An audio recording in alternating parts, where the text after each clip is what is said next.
Hi my beautiful viewers, ಹೇಗಿದ್ದೀರಾ? ಎಲ್ಲರೂ ಚೆನ್ನಾಗಿದ್ದೀರಲ್ವಾ? Welcome back to my YouTube channel. ನಿಮ್ಮೆಲ್ಲರಿಗೂ ತುಂಬ ಇಷ್ಟ ಆಗುತ್ತೆ, ಯಾಕಂದರೆ ಮಕಾನಾ ಸೀಡ್ಸ್ ಅಂದರೆ ನೀವೆಲ್ಲರೂ ಕೇಳಿರ್ತೀರಾ. ಬಟ್ ನಾವು ಚಿಕ್ಕವರಾಗಿದ್ದಾಗ ನಮ್ಗೆ ಇದ್ರದ್ದು ಐಡಿಯಾನೇ ಇಲ್ಲ ರೀ, ಇದು ಹೇಗಿರುತ್ತೆ ಅಂತಲೂ ಕೂಡ ಗೊತ್ತಿಲ್ಲ. ಬಟ್ ಸುಮಾರು ವರ್ಷಗಳಿಂದನೂ ಕೂಡ ಇದು ಅಷ್ಟೊಂದು ಎಲ್ರಿಗೂ ಗೊತ್ತಿರಲಿಲ್ಲ. ಕೆಲವೊಬ್ಬರು ಉಪಯೋಗಿಸೋರು ಅಂತ ಅಂದ್ಕೊಂಡಿದ್ದೀನಿ. ಬಟ್ ಈಗಿನ ದಿನಗಳಲ್ಲಿ ಕೆಲವೊಬ್ಬರು ಅಂತ ಅನ್ನೋದು ಕಡಿಮೆ ಅಂತ ಹೇಳ್ಬೋದು. ಎಲ್ಲರೂ ಮನೆಯಲ್ಲೂ ಕೂಡ ಮಕಾನಾ ಸೀಡ್ಸನ್ನು ಉಪಯೋಗಿಸ್ತಾರೆ, ಯಾಕಂದರೆ ಅದರಲ್ಲಿ ಇರೋವಂಥ ಹೆಲ್ತ್ ಬೆನಿಫಿಟ್ಸು ಅಷ್ಟಿದೆ. ಅದೇ ರೀತಿಯಾಗಿ ಅದನ್ನು ಯಾರು ತಿನ್ನಬಾರ್ದು ಅನ್ನೋದು ಕೂಡ ತಿಳ್ಕೊಂಡು ಇದನ್ನು ತಿನ್ನಬೇಕು. ಅದೇ ರೀತಿಯಾಗಿ ಎಷ್ಟು ತಿನ್ನಬೇಕು ಅನ್ನೋದನ್ನು ಕೂಡ ತಿಳ್ಕೊಬೇಕು ಸ್ನೇಹಿತರೆ. ಆದಷ್ಟು ನನಗೆ ಗೊತ್ತಿರೋ ಅಷ್ಟು ಇನ್ಫಾರ್ಮೇಷನನ್ನು ನಿಮ್ಮ ಜೊತೆ ಶೇರ್ ಮಾಡ್ತಾ ಇದ್ದೀನಿ. ಮಕಾನಾ ಸೀಡ್ಸ್ ಅಂತ ನಾವೇನು ಹೇಳ್ತೀವಿ, ಇದು ಲೋಟಸ್ ಸೀಡ್ಸಿಂದ ಮಾಡೋ ಅಂಥದ್ದು.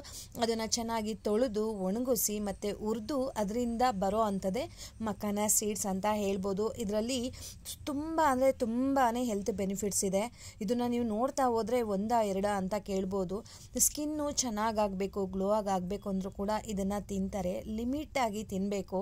ಎಷ್ಟು ತಿನ್ನಬೇಕು ಅಂತ ಹೇಳಿದ್ರೆ, ನಮ್ಮದು ಕೈದು ಒಳ ಮುಷ್ಟಿ, ನಾವು ಈ ಸ್ಪ್ರೌಟ್ಸ್ಗಳನ್ನು ಹೇಗೆ ತಿಂತೀವಿ ಅದೇ ರೀತಿಯಾಗಿ ಒಳ ಮುಷ್ಟಿವಷ್ಟು ಇದನ್ನು ತಿನ್ನಬೇಕಾಗತ್ತೆ. ಸೊ ಆ ರೀತಿಯಾಗಿ ತಿಂದರೆ ನಮ್ಮ ಆರೋಗ್ಯಕ್ಕೆ ಅಡ್ಡ ಪರಿಣಾಮ ಆಗೋದಿಲ್ಲ. ಯಾರಿಗಾದರೂ ಸ್ಕಿನ್ ಅಲರ್ಜೀಸ್ ಆಗತ್ತೆ ಅಂತ ಅನ್ನೋ ಹಾಗಿದ್ರೆ ಅವರು ಇದನ್ನು ಉಪಯೋಗಿಸಬಾರ್ದು. ಅದೇ ರೀತಿಯಾಗಿ ಯಾವುದು ಕೂಡ ನಮಗೆ ಸ್ಕಿನ್ ಅಲರ್ಜೀಸ್ ಇಲ್ಲ ಅಂತ ಹೇಳಿದ್ರೆ ಇದನ್ನು ಆರಾಮ್ಸೆ ತಿನ್ಬೋದು. ಹಾಗೆ ತಿನ್ನೋದಕ್ಕೆ ಸಪ್ಪೆ ಅಂತ ನಿಮ್ಗೆ ಏನಾದರೂ ಅನಿಸುತ್ತೆ ಅಂತ ಅಂದರೆ ಈ ರೀತಿಯಾಗಿ ಮಸಾಲ ಮಾಡ್ಕೊಂಡು ತಿನ್ನಿ. ತುಂಬ ಚೆನ್ನಾಗಿರುತ್ತೆ. ಅದೇ ರೀತಿಯಾಗಿ ಈ ಜಾಯಿಂಟ್ ಪೇನ್ಸ್ ಇರುತ್ತೆ. ಅದೇ ರೀತಿಯಾಗಿ ನಾವು ನಡೀತಾ ಇದ್ದರೆ ಮಂಡಿನಲ್ಲಿ ಆಗ್ಬೋದು, ಮೂಳೆಗಳಲ್ಲಿ ಕಟ ಸೌಂಡ್ ಬರ್ತಾ ಇರುತ್ತಲ್ವ.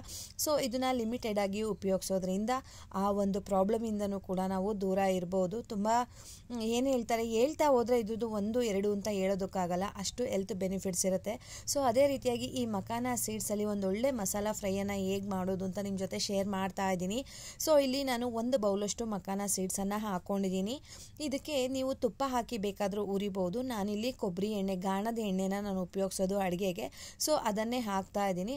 ಇದನ್ನು ಲೋ ಫ್ಲೇಮ್ನಲ್ಲಿನೇ ಉರಿಬೇಕು ಸ್ನೇಹಿತರೆ. ಇದು ಆಲ್ರೆಡಿ ಡ್ರೈ ಇರುತ್ತೆ, ಬಟ್ ಆದ್ರೂ ಕೂಡ ಒಂದು 5 ರಿಂದ 8 ನಿಮಿಷ ಲೋ ಫ್ಲೇಮ್ನಲ್ಲಿ ಹುರಿದ್ಬಿಟ್ಟು ಇದಕ್ಕೆ ಒಂದು 2 ರಿಂದ 3 ಸ್ಪೂನಷ್ಟು ಎಣ್ಣೆ ಹಾಕಿ, ಉಪ್ಪು, ಅಚ್ಚಕಾರದ ಪುಡಿ, ಅರಿಶಿಣ ಇಷ್ಟೇ ಸ್ನೇಹಿತರೆ, ಇನ್ನೇನು ಹಾಕೋದಿಲ್ಲ. ಇಷ್ಟನ್ನು ಹಾಕಿ ಒಂದು ಒಳ್ಳೆ ಮಿಕ್ಸ್ ಕೊಡೋಣ. ತುಂಬ ಚೆನ್ನಾಗಿ ಉಪ್ಪು ಖಾರ ಎಲ್ಲ ಹಿಡಿಯುತ್ತೆ. ಸೊ ಉಪ್ಪು ಖಾರ ಕಡಿಮೆ ತಿಂದರೂ ಏನೂ ತೊಂದರೆ ಇಲ್ಲ. ಇದನ್ನು ಹಾಗೆ ಬೇಕಾದರೂ ತಿನ್ಬೋದು. ಬಟ್ ಮಕ್ಕಳು ಕೇಳೋದಿಲ್ಲ ಅಲ್ವಾ. ಸೊ ನಮಗೂ ನಾಲಿಗೆಗೆ ರುಚಿ ಬೇಕು ಅಂತ ಅನಿಸುತ್ತೆ. ಸೊ ಈ ರೀತಿಯಾಗಿ ಉಪ್ಪು ಖಾರ, ನೀವು ಉಪ್ಪು ಖಾರ ಹಾಕಲಿಲ್ಲ ಅಂದರೂ ಪ್ರಾಬ್ಲಮ್ ಇಲ್ಲ. ನೀವು ಚಾಟ್ ಮಸಾಲ ಅಂತ ಬರ್ತಲ್ವ, ಅದನ್ನು 1 ಸ್ಪೂನ್ ಹಾಕಿದ್ರೂ ಕೂಡ ತುಂಬ ಚೆನ್ನಾಗಿ ರೆಡಿ ಆಗುತ್ತೆ. ಸಂಜೆ ಟೀ ಟೈಮ್ ಸ್ನ್ಯಾಕ್ಸ್ ಆಗ್ಬೋದು, ಅಥವಾ ಲಂಚ್ ಬಾಕ್ಸಲ್ಲಿ ಸೈಡ್ ಡಿಶ್ ಆಗಿ ಕೂಡ ಆಗ್ಬೋದು. ಡ್ರೈ ಫ್ರೂಟ್ಸನ್ನು ಹೇಗೆ ಕೊಡ್ತೀವಿ ಅದೇ ರೀತಿಯಾಗಿ ಇದನ್ನು ಕೂಡ ಕೊಟ್ಟರೆ ತುಂಬ ಒಂದು ಒಳ್ಳೆ ಹೆಲ್ತ್ ಬೆನಿಫಿಟ್ಸ್ ಇರೋವಂಥ ಫುಡ್ಡನ್ನು ಕೊಟ್ಟಿದ್ದೀವಿ ಅಂತ ನಮಗೂ ಕೂಡ ಖುಷಿ ಇರುತ್ತೆ. ಮಕ್ಕಳು ತಿಂದರೆ ಇನ್ನೂ ಖುಷಿ ಆಗ್ತಾರೆ ಸ್ನೇಹಿತರೆ. ಈ ರೀತಿಯಾಗಿ ಮಾಡಿಕೊಡಿ. ಈ ರೆಸಿಪಿ ನಿಮ್ಮೆಲ್ಲರಿಗೂ ಕೂಡ ಇಷ್ಟ ಆಗಿದೆ ಅಂತ ಅಂದ್ಕೊಳ್ತಾ ಇದ್ದೀನಿ. ಇಷ್ಟ ಆಗಿದರೆ ಮಿಸ್ ಮಾಡದೆ ನನಗೆ ಕಮೆಂಟ್ ಮಾಡಿ, ಅದೇ ರೀತಿಯಾಗಿ ಟ್ರೈ ಮಾಡಿ. ಇನ್ನೂ ಹೆಚ್ಚಿನ ಮಾಹಿತಿ ಏನಾದರೂ ಬೇಕು ಅಂತಂದರೆ ಅದಕ್ಕೂ ಕೂಡ ಕಮೆಂಟ್ ಮಾಡಿ. ಹೋಗಿ ಬರಲಾ? ಬಾಯ್ ಸ್ನೇಹಿತರೆ, ನಮಸ್ತೆ. ಮೈ ಬ್ಯೂಟಿಫುಲ್ ವ್ಯೂವರ್ಸ್, ಹೇಗಿದ್ದೀರಾ? ಎಲ್ಲರೂ ಚೆನ್ನಾಗಿದ್ದೀರಲ್ವಾ? Welcome back to my YouTube channel. ಯಾರೆಲ್ಲ ನನ್ನ ಚಾನಲನ್ನು ನೋಡ್ತಾ ಇದ್ದೀರಾ, ಸಬ್ಸ್ಕ್ರೈಬ್ ಮಾಡಿಕೊಂಡು ವಿಡಿಯೋನ ಪೂರ್ತಿಯಾಗಿ ನೋಡಿ. ಎಲ್ಲೂ ಕೂಡ ಸ್ಕಿಪ್ ಮಾಡಬೇಡಿ. ಲೈಕ್ ಮಾಡಿ, ಶೇರ್ ಮಾಡಿ, ಕಮೆಂಟ್ ಮಾಡೋದನ್ನು ಕೂಡ ಮರಿಬೇಡಿ ಸ್ನೇಹಿತರೆ. ಇಷ್ಟು ಹೆಲ್ದಿಯಾಗಿರೋಂಥ ರೆಸಿಪಿ ನೀವು ಆದಷ್ಟು ಎಲ್ಲೂ ಕೂಡ ನೋಡಿರೋದಿಲ್ಲ. ಅಷ್ಟು ಹೆಲ್ದಿಯಾಗಿರೋಂಥ ರೆಸಿಪಿ ತೊಗೊಂಡು ಬಂದಿದ್ದೀನಿ. ಏನು ರೀ ಮಿಕ್ಸ್ಚರ್ ಅಂದರೆ ಹೆಲ್ದಿನಾ ಅಂತ ಕೇಳ್ಬೋದು. ಹೌದು ಸ್ನೇಹಿತರೆ, ಇದು ರಾಗಿನಲ್ಲಿ ಮಾಡಿರೋವಂಥ ಮಿಕ್ಸ್ಚರ್. ಇದು ಬಾಯಿಲಿಟ್ರೆ ಕರ್ಗೋಗುತ್ತೆ ರೀ, ಅಷ್ಟು ಚೆನ್ನಾಗಿದೆ, ಸೂಪರ್ ಡೂಪರ್ ಆಗಿದೆ. ಮತ್ತು ಈಸಿಯಾಗಿ ಕಡಿಮೆ ಇಂಗ್ರೀಡಿಯೆಂಟ್ಸಲ್ಲಿ ಮಾಡ್ಬೋದು. ಬನ್ನಿ ಹೇಗೆ ಮಾಡೋದು, ಏನೆಲ್ಲ ಬೇಕು ಅನ್ನೋದನ್ನು ನೋಡ್ಕೊಂಡು ಬರೋಣವಾ. ನಾನಿಲ್ಲೊಂದು ಮಿಕ್ಸಿಂಗ್ ಬೌಲ್ ತೊಗೊಂಡಿದ್ದೀನಿ. ಇಲ್ಲಿ ಸುಮಾರು 2 ಕಪ್ಪಷ್ಟು ಕಡಲೆ ಹಿಟ್ಟು, ನಾವು ಬಜ್ಜಿ ಬೋಂಡಕ್ಕೆಲ್ಲ ಉಪಯೋಗಿಸ್ತೀವಿ ಅಲ್ವಾ, ಅದು 2 ಕಪ್ಪಷ್ಟು ಕಡಲೆ ಹಿಟ್ಟನ್ನು ತೊಗೊಂಡಿದ್ದೀನಿ. 1 ಕಪ್ಪಷ್ಟು ರಾಗಿ ಹಿಟ್ಟು, ಅರ್ಧ ಕಪ್ಪು ಅಕ್ಕಿ ಹಿಟ್ಟು. ಮೆಷರ್ಮೆಂಟ್ಗೆ ನಿಮಗೆ ಕರೆಕ್ಟಾಗಿ ತೋರಿಸ್ತಾ ಇದ್ದೀನಿ. ಯೆಲ್ಲೋ ಕಲರ್ ಇರೋ ಅಂಥದ್ದು 1 ಕಪ್ಪು, ಮತ್ತು ಬ್ಲೂ ಕಲರ್ ಇರೋ ಅಂಥದ್ದು ಅರ್ಧ ಕಪ್ಪು ಸ್ನೇಹಿತರೆ. ಅದೇ ರೀತಿಯಾಗಿ 1/4 ಟೀ ಸ್ಪೂನಷ್ಟು ಅರಿಶಿಣ, ಖಾರಕ್ಕೆ ಬೇಕಾದಷ್ಟು ಅಚ್ಚಕಾರದ ಪುಡಿ. ನಾನಿಲ್ಲಿ ಸುಮಾರು 2 ಸ್ಪೂನಷ್ಟು ಅಚ್ಚಕಾರದ ಪುಡಿನ ಹಾಕ್ತಾ ಇದ್ದೀನಿ. ರುಚಿಗೆ ಉಪ್ಪು, ಇಂಗು ಒಂದು 1/4 ಟೀ ಸ್ಪೂನಷ್ಟು ಹಾಕ್ತಾ ಇದ್ದೀನಿ. ಇಷ್ಟೇ ಸಾಕು ಸ್ನೇಹಿತರೆ. ಇದನ್ನೆಲ್ಲ ಒಂದು ರೌಂಡು ಡ್ರೈ ಮಿಕ್ಸ್ ಮಾಡ್ಕೊಳ್ಳೋಣ. ನೀರನ್ನೇನು ಮಿಕ್ಸ್ ಮಾಡೋದು ಬೇಡ. ನೋಡಿ, ಈ ರೀತಿಯಾಗಿ ಪ್ರತಿಯೊಂದು ಹಿಟ್ಟುಗಳು ಕೂಡ ನೀಟಾಗಿ ಹೊಂದ್ಕೊಬೇಕು. ಉಪ್ಪು ಖಾರ ಹಿಟ್ಟುಗಳು ಪ್ರತಿಯೊಂದು ಹೊಂದ್ಕೊಬೇಕು. ಕೈನಲ್ಲಿ ಒಂದ್ಸಲ ಮಿಕ್ಸ್ ಮಾಡ್ಕೊಳ್ಳೋಣ ಚೆನ್ನಾಗಿ. ಎಲ್ಲಾದರೂ ಗಂಟುಗಳಿದ್ರೆ ಅದೆಲ್ಲ ನೀಟಾಗಿ ಹೊಂದ್ಕೊಳ್ಳುತ್ತೆ. ಇದಕ್ಕೆ ಸ್ವಲ್ಪನೇ ನೀರು ಹಾಕ್ಕೊಂಡು ಸ್ವಲ್ಪ ತೆಳುವಾಗಿ ಕಲಿಸ್ಕೊಬೇಕು. ನೀವು ಕನ್ಸಿಸ್ಟೆನ್ಸಿ ನೋಡ್ಕೊಳ್ಳೋರಂತೆ ಸ್ನೇಹಿತರೆ. ಪೂರ್ತಿ ತೆಳುವಾಗಿನೂ ಅಲ್ಲ, ಪೂರ್ತಿ ಗಟ್ಟಿಯಾಗಿನೂ ಅಲ್ಲ, ಕರೆಕ್ಟಾಗಿರುವಂಥ ಕನ್ಸಿಸ್ಟೆನ್ಸಿ. ನೋಡಿ, ಈ ರೀತಿಯಾಗಿ ಚೆನ್ನಾಗಿ 1 ನಿಮಿಷ ನಾದ್ಕೊಂಡ್ಬಿಟ್ಟು ಲಾಸ್ಟಲ್ಲಿ ಒಂದು 2 ಸ್ಪೂನಷ್ಟು ಎಣ್ಣೆ ಹಾಕ್ಕೊಳ್ಳೋಣ. ಎಣ್ಣೆ ಹಾಕೋದ್ರಿಂದ ಶೈನಿಂಗ್ ಆಗಿ ಬರುತ್ತೆ, ತುಂಬ ಚೆನ್ನಾಗಿ ಶೈನ್ ಬರ್ತಾ ಇರುತ್ತೆ. ನೋಡಿ, ಎಣ್ಣೆ ಹಾಕಿ ಒಂದು ರೌಂಡು ಮಿಕ್ಸ್ ಮಾಡ್ಕೊಳ್ಳೋಣ. ಇದಕ್ಕಿಂತ ಗಟ್ಟಿನೂ ಇರಬಾರ್ದು, ತೆಳುವಾಗಿನೂ ಇರಬಾರ್ದು ಸ್ನೇಹಿತರೆ. ಈ ರೀತಿ ಇದ್ದರೆ ಸಾಕು. ಕರೆಕ್ಟಾಗಿ ಬಂದಿದೆ ನೋಡಿ, ತುಂಬ ಚೆನ್ನಾಗಿ ಬಂದಿದೆ. ಈ ರೀತಿಯೇ ಇರಬೇಕು. ಕೆಲವೊಂದು ಅಳತೆ ಆಗ್ಬೋದು, ಕೆಲವೊಂದು ಈ ಥರ ಹಿಟ್ಟು ಕಲಸೋದಾಗ್ಬೋದು. ಕರೆಕ್ಟಾಗಿ ಬಂತು ಅಂತ ಹೇಳಿದ್ರೆ ಆ ರೆಸಿಪಿ ತುಂಬ ಚೆನ್ನಾಗಿ ಬರುತ್ತೆ. ನೋಡ್ತಾ ಇರ್ಬೋದು, ಇದು ಸೇವ್ ರೆಸಿಪಿ ಬರುತ್ತಲ್ಲ, ಸೇವ್ ಮಾಡ್ತೀವಲ್ವ, ಅದಕ್ಕೆ ಹಾಕೋ ಅಂಥ ಅದು ಕಣ್ಣು ಅಥವಾ ಪ್ಲೇಟು ಅಂತ ಹೇಳ್ತೀವಿ. ಚಿಕ್ಕದಾಗಿರೋವಂಥ ಕಣ್ಗಳದ್ದು ಪ್ಲೇಟು. ಅದಕ್ಕೆ 1 ಸ್ಪೂನಷ್ಟು ಎಣ್ಣೆ ಹಾಕ್ತಾಯಿದ್ದೀನಿ, ಕಚ್ಚಬಾರ್ದು ಅಂತ ಹೇಳಿಬಿಟ್ಟು. ಅದಕ್ಕೆ ಎಷ್ಟು ಫಿಲ್ ಆಗುತ್ತೆ ಅಷ್ಟು ಹಿಟ್ಟನ್ನು ತೊಗೊಂಡು ನೀಟಾಗಿ ಫಿಲ್ ಮಾಡ್ಕೊಳ್ಳೋಣ. ಬೇಕಂದರೆ ಇನ್ನು ಸ್ವಲ್ಪ ಹಾಕಿ ಅದಕ್ಕೆ ಫಿಲ್ ಮಾಡ್ಕೊಳ್ಬೋದು ಸ್ನೇಹಿತರೆ. ನೀವು ಹಿಟ್ಟೆಲ್ಲ ಕಲಸಿ ಆದಮೇಲೂ ಕೂಡ ಒಂದು ರೌಂಡ್ ಉಪ್ಪನ್ನು ಚೆಕ್ ಮಾಡ್ಕೊಳ್ಬೋದು.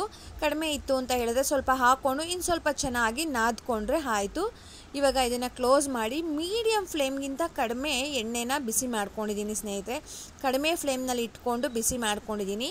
ಎಣ್ಣೆ ಕಾಯ್ದಿದೆಯೋ ಹೇಗೆ ಅಂತ ಒಂದು ಪೀಸ್ ಹಾಕ್ಬಿಟ್ಟು ಚೆಕ್ ಮಾಡಿದೆ. ಸೊ ಎಣ್ಣೆ ಕಾಯ್ದಿತ್ತು.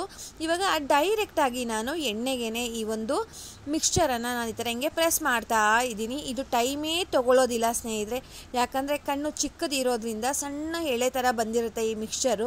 ಸೊ ಬೇಗನೆ ಬೆಂದ್ಬಿಡುತ್ತೆ. ನೀವು ಲೋಗಿಂತ ಸ್ವಲ್ಪ ಜಾಸ್ತಿ, ಮೀಡಿಯಮ್ಗಿಂತ ಸ್ವಲ್ಪ ಕಡಿಮೆ ಇಟ್ಕೊಂಡು ಇದನ್ನು ಫ್ರೈ ಮಾಡ್ಕೊಬೇಕು. ನೋಡಿ, ಪೂರ್ತಿ ಬಬ್ಬಲ್ಸ್ ವಿತಿನ್ ಸೆಕೆಂಡ್ ಒಳಗಡೆ ಕಡಿಮೆ ಆಗಿಬಿಡುತ್ತೆ. ನೀವು 2 ರೌಂಡ್ ಇದನ್ನು ಈ ಥರ ಹಿಂಗೆ ಫ್ರೈ ಮಾಡೋದೇ ಬೇಡ, ಒಂದೇ ರೌಂಡ್ಗೆ ಬೆಂದ್ಬಿಟ್ಟಿರುತ್ತೆ ಸ್ನೇಹಿತರೆ. ನೋಡಿ, ಬಬ್ಬಲ್ಸೇ ಇಲ್ಲ. ಇವಾಗ ಇದನ್ನು ಎಣ್ಣೆಯಿಂದ ಸಪ್ರೇಟ್ ಮಾಡ್ಕೊಳ್ಳೋಣ. ಸೊ ಇದೇ ರೀತಿಯಾಗಿ ಸ್ವಲ್ಪನೇ ನಾವು ಎಣ್ಣೆಯಲ್ಲಿ ಫ್ರೈ ಮಾಡ್ಕೊಳ್ಳೋಣ. ನಾನಿಲ್ಲಿ ಸುಮಾರು ಒಂದು 1/4 kg ಹಿಟ್ಟು ತೊಗೊಂಡಿದ್ದಕ್ಕೆ ನನಗೆ ಸುಮಾರು ಆಯಿತು ಸ್ನೇಹಿತರೆ. ನನಗೆ ತುಂಬ ಅಂದರೆ ತುಂಬಾ ಮಿಕ್ಸ್ಚರ್ ರೆಡಿ ಆಗೋಯಿತು.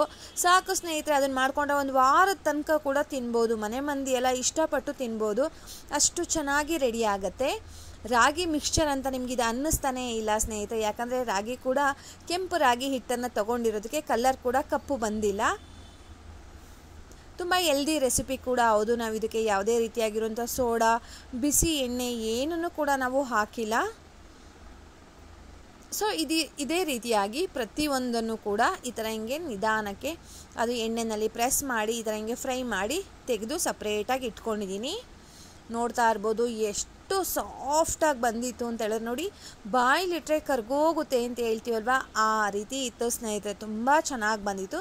ಇವಾಗ ಅದನ್ನೆಲ್ಲ ಸುಮ್ಮನೆ ಲೈಟಾಗಿ ಒಂದು ರೌಂಡ್ ಈ ಥರ ಹಿಂಗೆ ಎಲ್ಲ ಪೀಸ್ ಮಾಡ್ಕೊಳ್ಳೋಣ. ಜಸ್ಟ್ ಹಿಂಗೆ ಪ್ರೆಸ್ ಮಾಡಿದ್ರೆ ಸಾಕು ಸ್ನೇಹಿತರೆ, ಅದೆಲ್ಲ ಪುಡಿ ಆಗೋಗ್ಬಿಡುತ್ತೆ. ಇಷ್ಟು ಮಾಡ್ಕೊಳ್ಳೋಣ. ಮಿಕ್ಸ್ಚರ್ ಅದಕ್ಕೆ ಬರಬೇಕಲ್ವ ನಮಗೆ.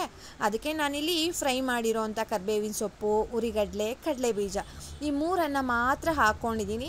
ಒಂದೇ ಒಂದು ಬ್ಯಾಡಗಿ ಮೆಣಸಿನ್ಕಾಯನ್ನು ಕ್ರಷ್ ಮಾಡಿ ಹಾಕ್ತಾಯಿದ್ದೀನಿ. ಇದನ್ನು ಕೂಡ ಎಣ್ಣೆಯಲ್ಲಿ ಫ್ರೈ ಮಾಡಿದ್ದೀನಿ. ನೀವು ಇದಕ್ಕೆ ಕಡಲೆ ಬೀಜ, ಕರಿಬೇವಿನ ಸೊಪ್ಪು ಸ್ವಲ್ಪ ಏನಾದರೂ ಸಪ್ಪೆ ಅನ್ನಿಸ್ತಾ ಇದೆ ಅಂತ ಹೇಳಿದ್ರೆ ಸ್ವಲ್ಪ ಚಾಟ್ ಮಸಾಲಾನ ಸ್ಪ್ರಿಂಕಲ್ ಮಾಡ್ಕೊಳ್ಬೋದು. ಸೊ ಉಪ್ಪು ಖಾರ ಎಲ್ಲ ಕರೆಕ್ಟಾಗಿತ್ತು ಮಿಕ್ಸ್ಚರಲ್ಲಿ. ನಾನು ಅದಕ್ಕೆ ಎಕ್ಸ್ಟ್ರಾ ಏನು ಕೂಡ ನಾನು ಇದಕ್ಕೆ ಆ್ಯಡ್ ಮಾಡಲಿಲ್ಲ ಸ್ನೇಹಿತರೆ. ಸೂಪರ್ ಡೂಪರ್ ಆಗಿರೋ ಅಂಥ ರಾಗಿ ಮಿಕ್ಸ್ಚರ್ ರೆಡಿ ಆಯಿತು ಸ್ನೇಹಿತರೆ. ನೀವು ಇದು ವಾರ ಅಲ್ಲ, 1 ತಿಂಗಳಿಟ್ಟರೂ ಕೂಡ ಏನೂ ಆಗೋದಿಲ್ಲ, ಸ್ವಲ್ಪ ಕೂಡ ಮೆತ್ತುವ ಆಗೋದಿಲ್ಲ ಸ್ನೇಹಿತರೆ. ತುಂಬ ಚೆನ್ನಾಗಿರುತ್ತೆ, ಬಾಯಿಗೆ ಹಿತವಾಗಿ ಇರುತ್ತೆ. ನಿಮ್ಗೆ ಇಷ್ಟ ಆಯ್ತಲ್ವಾ? ಹೋಗಿ ಬರಲಾ? ಬಾಯ್ ಸ್ನೇಹಿತರೆ, ನಮಸ್ತೆ.